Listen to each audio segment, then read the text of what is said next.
Bonjour à toutes et à tous, je suis Clara Lamache du cabinet Hector Advisory et bienvenue sur l'Entreprise Curieuse, le podcast qui apporte des illustrations concrètes de la curiosité en entreprise. Aujourd'hui, j'ai l'immense plaisir d'échanger avec Claire Berthier, directrice générale de Trustteam Finance, société de gestion française indépendante. Claire a rejoint Trustteam Finance en 2014, où elle a été responsable ISR et co-gérée des fonds mondes et européens. Diplômée d'HEC, elle était précédemment responsable ISR et gérante de fonds chez Alcium Finance, après avoir travaillé dans le conseil en fusion-acquisition et cofondé une start-up à impact social. Elle co-préside également les groupes France et sur l'alignement des comptes sur l'accord de Paris de l'IIGCC, l'Institutional Investors Group on Climate Change. Bonjour Claire. Bonjour Clara. Merci pour votre participation au podcast. Et comme vous le savez, on s'intéresse beaucoup à la curiosité. Alors bien évidemment, ma première question est, quand on parle de curiosité, qu'est-ce que ça évoque pour vous ? Alors pour moi, la curiosité, c'est porter un regard différent sur les choses et être ouvert aux différentes opportunités qu'il peut y avoir. Pourquoi ? Parce que je trouve que c'est essentiel de se nourrir d'événements, de recherches, d'ouvertures différentes.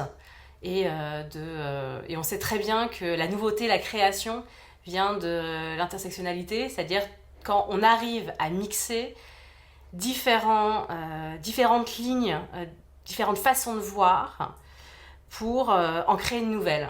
Et cette façon de faire, les Américains ont enfin même plus que les Américains, on va dire, certains investisseurs, donc c'est vraiment dans ce que nous on fait en tant qu'investissement responsable, les investisseurs américains ont une façon de l'exprimer qui est le « let it work ». C'est une expression de Charlie Munger, donc l'associé de Warren Buffett. En termes d'investisseurs, on fait pas mieux, c'est quelqu'un d'extraordinaire. Il y a le livre qui parle de Charlie Munger, s'appelle Let It Work, sa biographie, et où il explique sa philosophie de gestion. Et qu'est-ce que c'est ? C'est regarder les choses différemment à partir de modèles mentaux qui vont le nourrir et qui viennent de domaines totalement différents. Ça peut venir de la biologie, de l'archéologie, des sciences physiques, de la sociologie, de l'art. Et donc c'est pour ça que être curieux, cultiver un regard différent, ça nous sert à la fois personnellement, évidemment, parce que c'est ce qui nous enrichit et c'est ce qui fait qu'on est heureux et qu'on va pouvoir rencontrer de nouvelles personnes, ce qui est extraordinaire, mais aussi d'un point de vue professionnel, et même de façon très concrète dans la finance. Il faut qu'on soit en capacité de se construire notre propre modèle mental, notre propre let it work, qui va être au croisement de différentes façons de réfléchir, de différentes matières pour créer notre propre vision du monde et du coup avoir une vision différente et changer un peu de perspective pour créer de la valeur. C'est vraiment passionnant, merci beaucoup. Mais alors, vous avez parlé de finance, d'investissement responsable. Comment finalement cette curiosité se matérialise-t-elle au sein de Trustteam Finance ? Cette notion de porter un regard différent, elle est vraiment ancrée à la création de Trustteam. Parce que nos fondateurs, nos deux fondateurs, Jean-Sébastien Bellet et Jean-Luc Alain, ont créé cette société avec cette volonté de faire de la finance autrement. Et en fait, qu'est-ce que ça voulait dire ? Ça voulait dire porter un regard différent sur les entreprises. Donc être curieux, effectivement, avec les entreprises qu'on pouvait avoir en portefeuille pour ne pas considérer que c'était juste une ligne sur un écran, pas juste un cours de bourse qui montait ou qui descendait au gré des volontés des acteurs de marché, mais une vraie boîte qu'on allait pouvoir étudier, tourner dans tous les sens.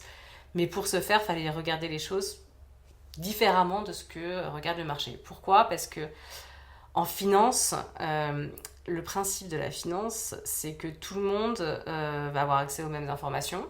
Ok, sinon ça s'appelle du délit d'initié, c'est réprimé par la loi, c'est pas bien, ça n'existe plus. Mais par contre, le problème c'est que comme on a tous la même information, si on regarde les choses tous de la même façon et qu'on les analyse de la même façon, on va arriver au même résultat. Or, pour créer de la valeur, ce qu'on appelle créer de la valeur, c'est essayer d'acheter moins cher et revendre plus cher, c'est très basique. Pour faire ça, il faut qu'on regarde du coup autre chose. que ce que vont regarder la plupart des autres, de nos petits concurrents. Sinon, on va acheter au même prix, voire plus cher, et vendre moins cher. Donc, ce serait dommage. Donc, pour regarder autre chose, on regarde autre chose. Ok, on en parlera peut-être plus tard sur ce qu'on regarde nous avant tout l'extra-financier. Mais surtout, regarder différemment. Donc, faire un pas de côté. Et pour cultiver ça, pour cultiver ce regard différent, il y a différentes façons de faire. Nos fondateurs aiment beaucoup l'art, par exemple.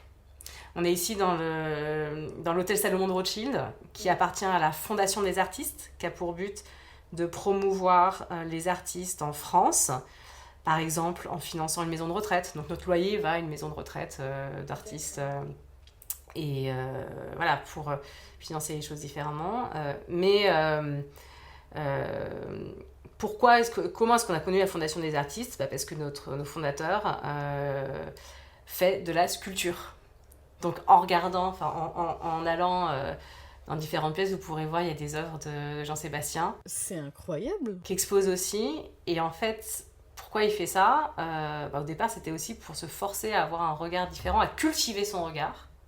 Oui, parce que quand on est artiste, on est obligé de cultiver un regard et de le faire différemment. Pour se sortir du quotidien de la finance, où on peut devenir très vite absorbé par des chiffres qui défilent à l'écran et être comme aveuglé par le court terme, aveuglé par ce que regarde tout le monde, en fait, de la même façon, encore une fois. Et si on veut faire un pas de côté pour voir ce que les autres ne voient pas, ce qu'on appelle aussi en finance avoir un edge sur les autres, donc c'est-à-dire avoir un avantage compétitif, concurrentiel, en étant juste à côté de ce que regardent les autres, mais pas trop loin non plus. Oui, il faut apprendre à cultiver cette curiosité avec un regard différent. Donc ça peut être par l'art, ça peut être par différentes données qu'on va pouvoir regarder, ça peut être par travailler avec des gens différents, travailler à partir d'un écosystème, faire des choses que personne d'autre a fait. Mais en tout cas, pour nous, on trouve que c'est vraiment essentiel. Parce que sinon, on ne serait pas en capacité de faire ce pourquoi nos clients nous confient de l'argent, c'est-à-dire créer de la valeur. C'est très clair. On voit l'importance d'aborder, d'étudier, de nourrir différentes perspectives au sein de Trust Team. Mais c'est vraiment central. Et donc, quand je parlais de Charlie Munger de Lettice Work, c'est vraiment un ouvrage fondateur, comme il y a un autre qui s'appelle A Zebra in a Lion Country, de Ralph Unger. Qui est l'origine en fait de pourquoi est-ce que notre logo est le zèbre. Et pourquoi notre logo est le zèbre ? Parce que finalement un financier, un gérant actif, un stock picker, c'est comme un zèbre dans la savane. C'est-à-dire que s'il reste dans son troupeau, il va manger la même herbe que tout le monde, or il aime bien manger de l'herbe fraîche, avoir de nouvelles idées, mais s'il s'écarte trop du troupeau, il va se faire manger par le lion. Donc il faut être à la bonne distance du troupeau pour avoir de l'herbe fraîche, donc avoir des idées différentes des autres, donc avoir cette curiosité pour savoir se sortir et ne pas regarder simplement ce que tout le monde va regarder.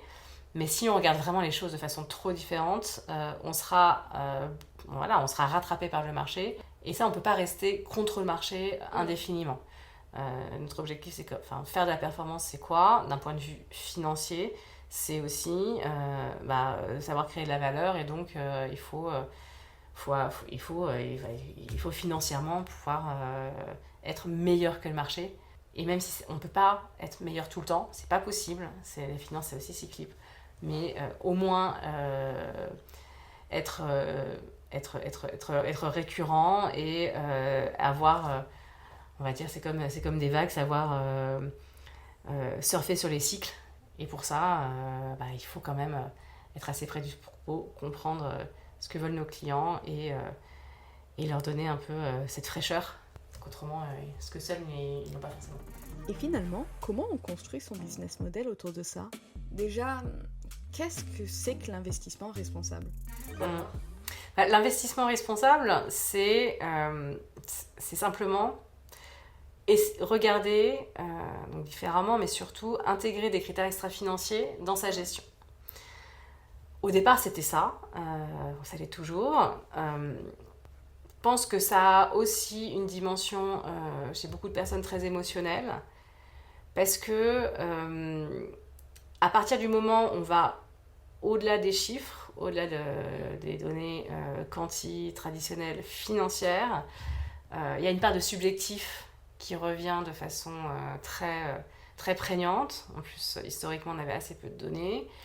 On parlait de finance éthique, la finance responsable, donc on met un peu de morale aussi dedans. Donc, historiquement, c'est un terme qui est difficile à définir. Je me rappelle quand à l'AFG, on avait voulu arriver sur une définition, on avait mis plus de 2 ans et finalement personne n'était content de la définition. Donc c'est une question qui finalement est assez difficile, mais pour nous c'est très simple. Ça veut simplement dire que on va regarder autre chose que les chiffres purement financiers qui sont le reflet du passé, et que dans cette autre chose, on essaye d'avoir les données les plus robustes possibles. La façon dont nous on le fait, c'est avant tout en regardant l'actif qui est pour nous le plus important dans une entreprise, qui va être prédictif des cash flows futurs, qui va être le client.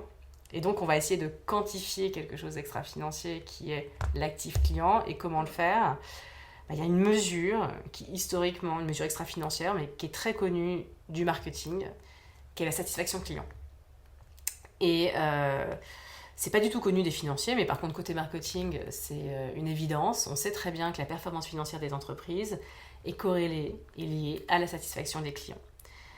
Et donc, la satisfaction des clients, ça tombe bien, c'est une donnée qu'on peut aller mesurer en externe, donc sans s'appuyer sur les données des entreprises, mais nous, aller mesurer la satisfaction des entreprises dans lesquelles on est investi, en faisant des études marketing, avec des instituts de sondage. Et on va pouvoir donc mesurer la satisfaction des clients pour avoir une idée, juste comme dans une boîte noire, percer un petit trou dans l'entreprise et aller regarder au-dedans de comment est-ce que l'entreprise est organisée au mieux pour satisfaire ses clients ou non. Et le juge de paix, ça sera cette mesure objective, externe, qu'on est en mesure d'aller chercher nous-mêmes, en allant interroger les clients et en mesurant leur satisfaction. Donc voilà, donc, en conclusion, pour nous, chez Trustim en tout cas, puisque c'est une définition qui est propre à chaque société de gestion, in fine, voire à chacun, puisque c'est intrinsèque à sa construction. Une société responsable, qu'est-ce que c'est ? C'est une société qui va savoir satisfaire durablement ses clients en prenant soin de ses employés, de l'environnement et de la communauté dans laquelle elle est. On voit que la satisfaction client est un critère d'impact, et c'est peu commun d'en entendre parler dans l'extra-financier. Et donc, qu'est-ce que c'est finalement la satisfaction client, et comment on dispose de cette information ? Alors, en fait, la satisfaction client, vous avez raison d'en parler comme un critère d'impact, parce que ça a été classifié comme tel. C'est-à-dire que quand on prend les critères d'impact du GIN, quand on prend même les critères dans les SDGs de l'ONU, la satisfaction des clients fait partie des mesures des KPI d'output, de résultats objectifs qui sont utilisés par les entreprises et par les associations aussi pour vérifier si un programme marche ou pas. Et pourquoi on peut bien parler d'impact ? Parce qu'on va avoir une mesure au début, on est bien sur les 5 critères de l'impact, on est bien sur une mesure de résultat, où on a une mesure au début d'un process et à la fin. Donc on peut voir l'évolution de ce process et comment est-ce que, en travaillant sur ceux qui vont bénéficier du service de l'entreprise, si ça fonctionne ou pas. Parce qu'in fine, le service qui est rendu par l'entreprise, c'est lui qui va avoir un impact et quelque chose qui va pouvoir avoir un impact positif. Tout dépend après à qui on rend l'impact. Mais quand on travaille sur, je ne sais pas si vous connaissez la classification de l'impact des entreprises, on peut classifier les entreprises entre celles qui potentiellement font du mal, mais qu'aux armes, celles qui vont simplement agir pour éviter les impacts négatifs, ceux qui vont après faire bénéficier leurs clients d'impacts potentiellement positifs, et ceux qui vont, in fine, agir pour proposer des solutions. la satisfaction client, in fine, c'est au milieu, donc dans la classification B, là, faire bénéficier les parties prenantes de services. Voilà. Là, in fine, si on fait bénéficier réellement les parties prenantes d'un service, on doit être en mesure de mesurer leur satisfaction, que ces parties prenantes soient des clients. Après, on peut parler des employés, voire de l'ensemble des parties prenantes qui sont autour. Mais c'est vraiment intéressant parce que cette notion de satisfaction client ou satisfaction finalement bénéficiaire quand c'est une association, c'est des notions qui reviennent vraiment sur le terrain. Parce que si on offre un service ou si on propose une solution pour un problème large et important, in fine, si ça ne sert personne, parce que ça ne matche pas avec le besoin des populations servies, ça ne fonctionne pas. Donc, ça ne sert à rien de faire une belle solution d'ingénieur si derrière, ça répond à aucun besoin. Et donc, c'est pour ça que c'est une notion qu'on retrouve dans énormément même dans la littérature académique, beaucoup, mais qui est par contre, là vous avez raison, complètement passé hors des radars de tous les financiers. Parce qu'ils trouvent que c'est du marketing et que du coup c'est bullshit, hein. Soyons clairs. Ou alors, oui, mais c'est normal, tout le monde le fait. Évidemment, une société satisfait ses clients. Non, en fait. Ça se travaille et ça doit être mis au centre. C'est très intéressant. Et d'ailleurs, si on revient sur ces critères d'impact, mais aussi sur Trust Team, son activité et ses parties prenantes, il existe certainement des outils pour mesurer ces critères. On entend beaucoup parler aujourd'hui, évidemment, d'intelligence artificielle. Comment vous voyez cette technologie et est-ce que vous la considérez comme un accélérateur, un facilitateur pour votre compte propre, mais aussi vis-à-vis de vos clients ?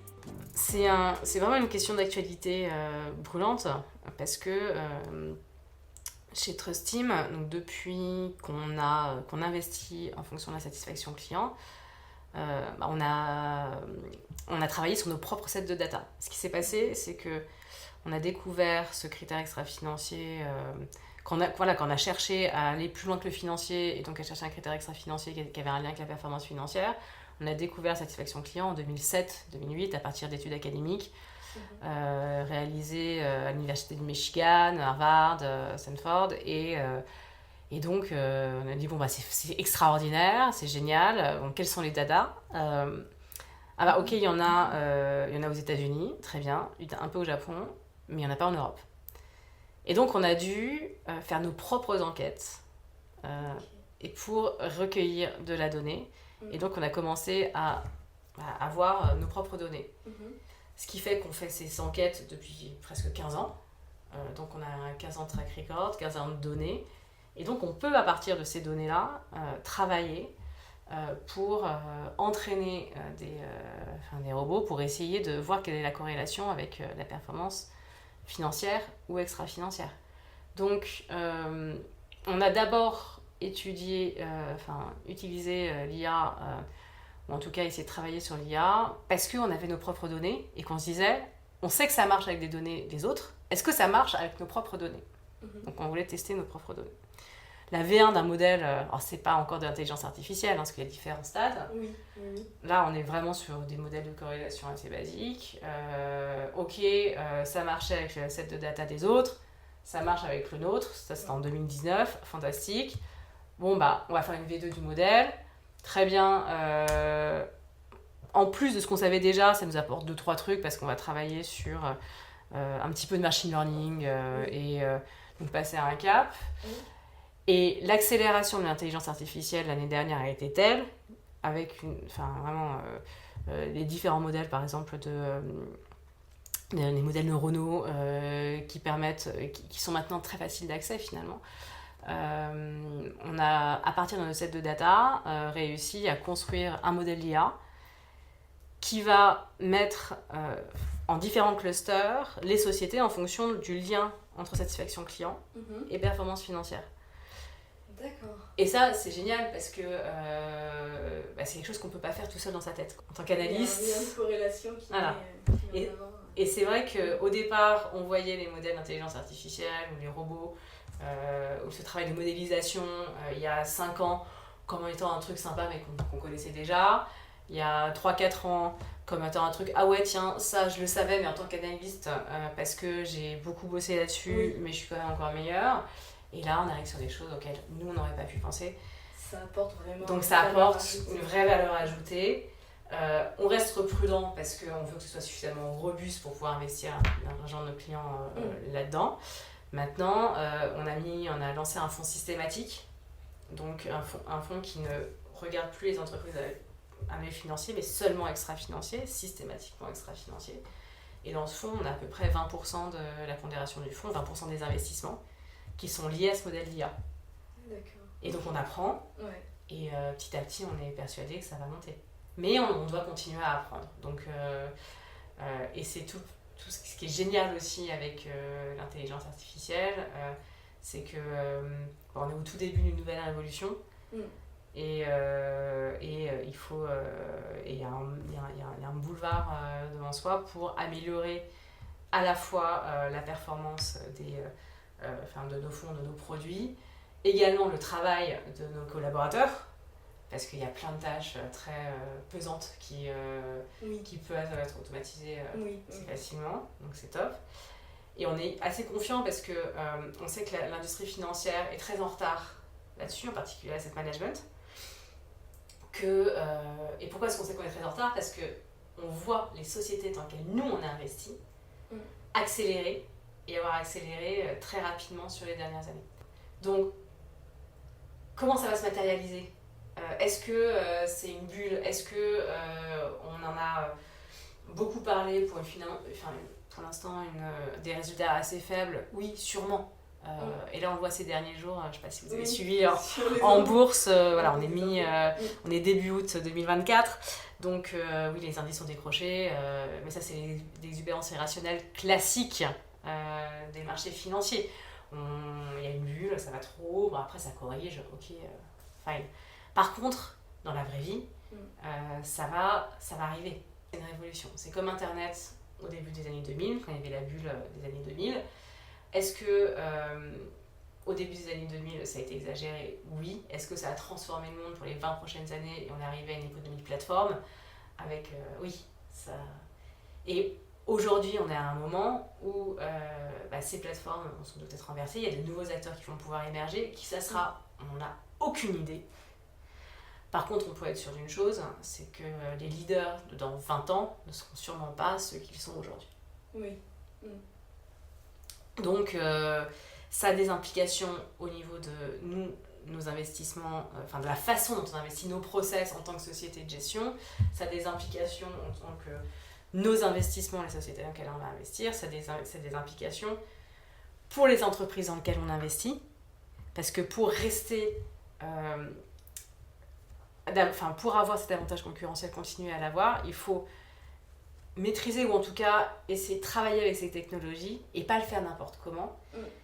Et là où nous on est là on voit des vraies différences, c'est la façon dont elles sont utilisées. Est-ce qu'elles vont être utilisées pour les clients, c'est-à-dire pour apporter des solutions aux besoins des clients, ou est-ce qu'elles vont être utilisées pour réussir, pour finalement se faire plaisir et faire plaisir à l'équipe d'innovation d'Ingé, de Kant, qui ont fait des jolis calculs, qui aiment bien faire des maths, quoi. C'est marrant parce que c'est toujours la même chose avec les innovations technologiques. C'est un outil. Donc si cet outil est utilisé à bon escient, ça marchera. Et comment est-ce qu'on sait si c'est utilisé à bon escient ou pas ? En fait, c'est toujours les mêmes process qui sont dans l'ADN des sociétés, qui sont dans leur façon d'être organisées, dans leur culture. Est-ce qu'elles ont une culture client ou pas ? Est-ce qu'elles connaissent leurs clients ? Est-ce qu'elles connaissent les attentes des clients ? Est-ce qu'elles sont capables de mesurer la réponse aux attentes ? Et cette question-là, par exemple, la mesure de la réponse aux attentes, la plupart des sociétés, nous, quand on la pose, parce que c'est cette question qu'on pose, les boîtes nous regardent avec des yeux effarés. Sauf qu'aujourd'hui, mesurer la réponse aux attentes des clients, c'est exactement ce qu'il faut savoir faire pour améliorer une IA. Parce que l'IA, elle a besoin d'apprendre. Et comment est-ce que l'IA, elle va savoir que ce qu'elle propose, ça correspond bien aux attentes des clients? Bah, faut savoir mesurer la réponse aux attentes. Donc, voilà. Donc c'est un cercle vertueux. Exactement. Donc, Mais vous voyez aussi que mon raisonnement, ou la façon dont l'angle, le regard qu'on porte sur l'IA ou sur la société, on en est qu'au début, quoi. Enfin, donc c'est génial. Mais ce que moi je trouve formidable dans le fait de regarder la satisfaction client des entreprises et la culture client derrière, encore une fois, la satisfaction client c'est une data en haut. Après, ce qui est intéressant, c'est comment la boîte est organisée. Quand on regarde la culture client, bah, finalement, c'est une même trame qu'on utilise depuis 15 ans, mais comme ça permet aux sociétés de toujours évoluer, de toujours grandir, à partir des mêmes questions, il y a des réponses différentes, et c'est celles qui sont capables d'avoir de l'agilité et de se transformer, qui étaient les leaders d'hier, qui continueront à être les leaders de demain. Ça ne sera pas les seuls. Il y a énormément d'histoires de sociétés qui ne sont pas clients et qui réussissent extrêmement bien, mais nous, notre spécialité, c'est de regarder celles qui sont clients, de les accompagner et d'avoir, moi je suis toujours ébahie et fascinée en regardant la façon dont les boîtes évoluent, quoi. J'en parlais tout à l'heure avec un junior où je racontais l'histoire de Rational, qui est une société phare dans laquelle on investit, mais j'ai toujours vu dans les fonds plus ou moins en fonction des valorisations, qui est une société qui fait des fours industriels. Donc, quand vous allez aller au restaurant ce soir, passez une tête dans les cuisines et regardez quel est le four et demandez au cuistot c'est quoi, c'est un four Rational? Oh, ah ouais, vous allez voir leur réaction. Et cet émerveillement et cette façon de transformer les clients en ambassadeurs, bah, peut-être qu'il y a 25 ans, c'était la qualité allemande, parce que c'est ce qu'ils demandaient. Peut-être qu'il y a 10 ans, c'était... ou encore aujourd'hui, c'était la maniabilité et le fait d'avoir un four tout en un qui permet d'avoir une demi-personne qui travaille à la place de 4-5 parce qu'il n'y a pas assez de manœuvres qualifiées et engagées dans les cuisines. Donc voilà, en termes de capital humain, ça permet d'améliorer le capital humain. Peut-être que demain, c'est aider à lutter contre pour le changement climatique, contre les déchets alimentaires. Parce qu'on va pouvoir cuire une fan de carottes d'une façon différente pour en faire un super velouté et avoir un axe de différenciation. Mais en tout cas, ça sera la même entreprise qui, parce qu'elle aura écouté ses clients, aura su se transformer et les accompagner pour eux créer de la valeur. Merci beaucoup parce que vous transmettez réellement votre curiosité sur le sujet. Un des problèmes des gérants, c'est que et souvent on tombe amoureux des sociétés dans lesquelles on investit. C'est quand même un gros problème. Parce que une fois qu'on est amoureux, on se raconte des histoires et on s'éloigne des faits. Et c'est pour ça que c'est très, très, très, très, très important d'avoir des données factuelles sur les sociétés dans lesquelles on investit, point de vue financier, mais aussi et surtout extra-financier, pour venir confronter la réalité à ces histoires qu'on se raconte dans notre tête et qui font que on n'est pas capable de voir la réalité et de vendre quand il faut vendre parce que c'est trop cher ou acheter à d'autres moments, quoi. Donc, ouais. C'est vraiment passionnant. Et maintenant que vous avez présenté cette illustration concrète, quels sont pour vous les grands enjeux d'aujourd'hui et de demain? Les enjeux, toujours et encore, je reste monomaniaque, mais c'est avant tout d'écouter leurs clients. Pourquoi ? Parce que si elles n'ont pas de clients, elles n'ont pas de chiffre d'affaires, et ça serait une super assoce, une super ONG, mais pas une bonne entreprise. Donc ça reste un basique. Après, qu'est-ce que ça veut dire ? Ça veut dire que derrière, elles doivent être capables d'écouter les attentes des clients qui évoluent. Qu'est-ce qu'on a vu émerger ces dernières années ? On a vu émerger un besoin, une envie très forte d'avoir des entreprises responsables. Et ça, je maintiens cette affirmation. C'était une des grandes tendances des 10 dernières années, même si on se rend compte que ça arrive à un plateau. Parce que quand vous demandez à quelqu'un, on voit que la préoccupation environnementale, par exemple, elle est passée de 15% de poids dans les critères d'achat il y a en 2010 à 80% en 2020. Et après, en fait, ça stagne. Il y a toujours 20% de personnes qui sont contre. On peut faire une classification des différentes typologies de clients. Mais bref, ça, c'était vraiment la grosse évolution des dernières années.